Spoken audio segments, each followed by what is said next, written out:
అంటే తాజాగా తీసుకుంటే ఒక 6 నెలల క్రితం కూడా ఒక ఆర్టీసీ రియల్ ఎస్టేట్ వ్యవహారం విషయంలో ఆర్ఎన్బి బంగ్లా పిలిపితే అక్కడ చర్చలు జరిపినంత రాత్రి బయటకు వచ్చిన వెంటనే హత్య చేశారు. ఆ రోజు షీనప్ప గారు కూడా ఆ వర్గంలో ఉన్నారు. షీనప్ప గారు ఆదేశాల ప్రకారం అతను చంపారు.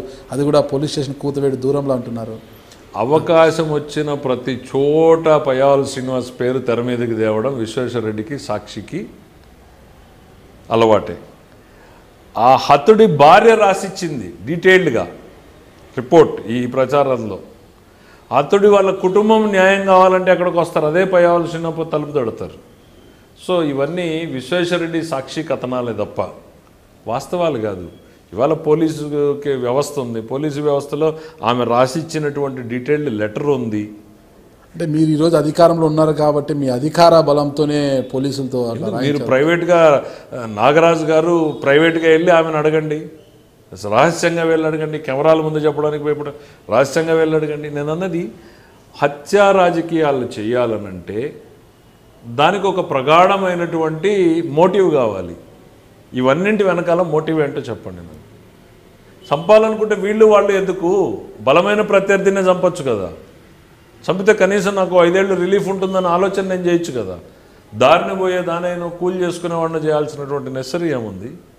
ఈరోజు కూడా ప్రతి గ్రామంలో సైతం హవాకం సైతం భూదందాలు కవి పాల్పడుతుంటారనేది కూడా ఆరోపణలు. ఒక్క ఎగ్జాంపుల్, ఒక్క ఎగ్జాంపుల్ ఇవ్వమని నేను అడుగుతున్నా. మా ఫ్యామిలీని ఇవ్వడం తెలుసు కానీ తీసుకోవడం తెలియదు. ఎగ్జాంపుల్ ఒక్కటి చూపించమనండి. విశ్వేశ్వరరెడ్డి చేసే ఆరోపణలు కానీ ఇంకెవరైనా చేస్తే ఇదిగో ఇక్కడ ఇది జరిగింది 20 ఏళ్ల రాజకీయంలో, ఒకరోజు 2 రోజులు కాదు, 20 ఏళ్ల రాజకీయంలో ఇదిగో ఇక్కడ ఇది జరిగింది, ఈ కబ్జా చేశారు, లేక వీడి దగ్గర నుంచి లాక్కున్నారు, ఇది వీళ్ళు సొంతం చేసుకున్నారు అనేటువంటిది ఒక్కటి చూపించమనండి. ఛాన్సే లేదు. ఇప్పుడు మేము మాకు వచ్చిన బ్యాక్గ్రౌండ్లో ఇవ్వడం నేర్చుకున్నాం. మేము సంపాదించాలి అని అనుకుంటే రాజకీయాల్లో అందరిలాగానే వ్యవహార శైలిని నేర్చుకున్నాడు. మా పంతానే వేరు.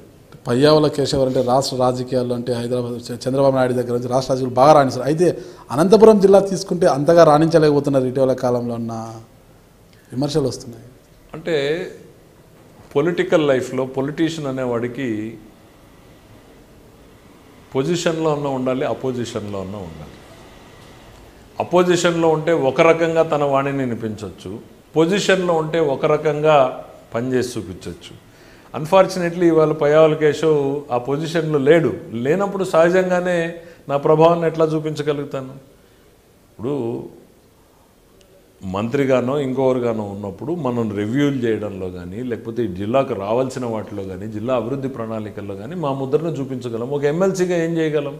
పరిధి చాలా లిమిటెడ్. సో లిమిటెడ్ స్కోప్లో ప్రజల ఆశలు ఆకాంక్షల మేరకు మనం పని చేయలేం. ఎక్కువ చేసే ప్రయత్నం చేస్తే అది మంత్రులు తమకు జోక్యంగా ఫీల్ కావచ్చు, ఇంకో రకంగా అది పార్టీకి ప్రభుత్వానికి ఇబ్బందికరంగా కల్పిస్తుంది. కాబట్టి జిల్లా రాజకీయాల్లో నా పాత్ర నాకు నేనుగానే తగ్గించుకున్నా. అంటే ఎన్నికలు జరిగిన ప్రతిసారి కూడా మిమ్మల్ని మీ సామాజిక వర్గం వాళ్ళే ఓడించడానికి ప్రయత్నాలు చేస్తున్నారు. అందులో భాగంగా 2014లో సైతం మీ సామాజిక వర్గం వారి యొక్క ఇదితోనే మీరు ఓటమి చెందారంటున్నారు. ఇది ఎంతవరకు వాస్తవం అంటారు? అది వాస్తవం కాదు. ఇన్ఫ్యాక్ట్ సామాజిక వర్గ సమీకరణలు అనేటువంటిది కాకపోయినా 1-2 దగ్గరలో నేను అప్రమత్తంగా లేకపోవడం అనేటువంటిదే ప్రగాఢమైన ఓటమికి కారణం తప్ప ఇన్ఫ్యాక్ట్ అంటే ఆ రోజు మీరు గెలిస్తే మినిస్టరు కుర్చీ అవతల వర్గానికి రాదన్న ఉద్దేశంతో మీ ఓటమికి ఎక్కువగా ప్రయత్నించారనేది కూడా ఉంది.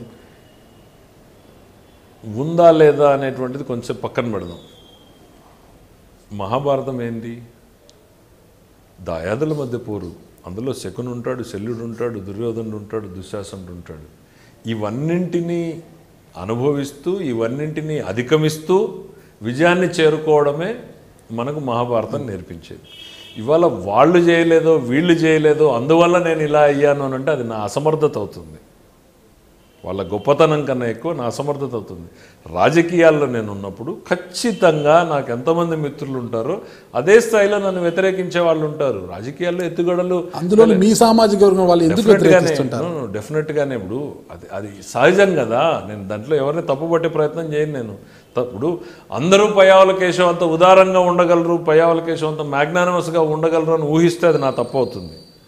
భగవంతుడు నాకు ఆలోచన సరళని ఇచ్చాడు. రాత్రికి ప్రశాంతంగా నేను పడుకోగలిగితే చాలు, నేను చేసే పనుల్లో నాకు నిద్ర వచ్చేటట్టు ఉండాలి అనేటువంటిది నా వైఖరి. సో అందరికీ అది ఉండకపోవచ్చు, అభద్రతా భావం వల్ల ఇంకోటో ఆ పనులు చేయొచ్చు. ఎస్, పయ్యావుల కేశవ్కు సంబంధించినంత వరకు 1-2 దగ్గరలో అప్రమత్తంగా లేకపోవడం వలన మీరు చెప్పిన వాటిల్లో కొన్ని లేవు అనేటువంటిది కూడా నేను చెప్పలేను. కానీ అవి ఉండకూడదు అని అనుకుంటే అది నేను రాజకీయాల్లో ఉండకూడదు, ఇంకెక్కడో ఉండాలి. సన్యాసం తీసుకుని అక్కడ అవి ఉంటాయి అనుకునే నేను పని చేసుకోవాలి. అవి ఉంటాయి అని అనుకోకపోవడం నా పొరపాటు. ఎందుకనంటే నేను గతంలో ఇతరుల పట్ల ఎట్లా పనిచేశానో వాళ్ళు నా పట్ల అట్లే ఉంటారు అని నేను అనుకున్నాను. అట్లా ఉండరు అని అనుకున్న ఆలోచించి ఉండాల్సింది. సహజ రాజకీయ నాయకుడిలాగా ఆలోచించకపోవడం అనేటువంటిది కొంత దెబ్బతింటానికి కారణమైంది. అంటే మీరు జిల్లా అధ్యక్షునిగా ఉన్న సమయంలో వర్గ విభేదాలు ఎక్కువ, అంటే వర్గపోరు అనేది ఎక్కువగా నడిచిందంటారు.